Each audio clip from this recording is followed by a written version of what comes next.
Les Russes sont les deuxièmes. Mais ils progressent, ils progressent. Dans 5 ans, ils seront peut-être à égalité avec nous. Ils progressent. Donc, on n'a pas besoin d'être excellent en nucléaire.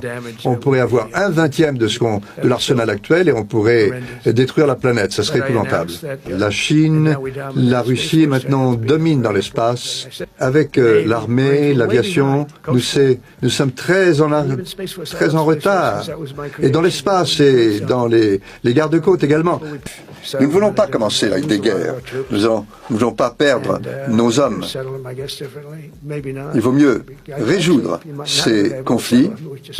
Donc il a fallu dépenser beaucoup d'argent pour défendre les frontières de pays étrangers, alors que nous devons en priorité défendre les frontières de nos pays.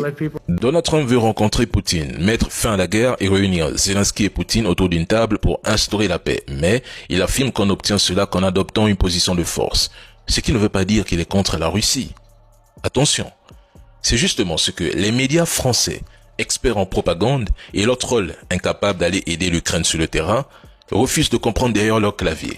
Eux préfèrent titrer que Donald Trump aurait retourné sa veste et qu'il s'oppose désormais à Poutine. Ce qui est totalement faux. Zelensky et certains dirigeants européens veulent à tout prix entraîner les États-Unis dans une confrontation directe avec Moscou. Or, Trump a été clair. Il est hors de question pour lui d'affronter quelque part une puissance nucléaire, car il connaît les conséquences dévastatrices d'un tel arsenal. Ce que les trolls nourris uniquement par la presse française refusent de saisir, c'est que Trump ne se battra jamais pour l'Europe ni pour l'Ukraine. Il n'enverra aucune troupe au sol pour les défendre.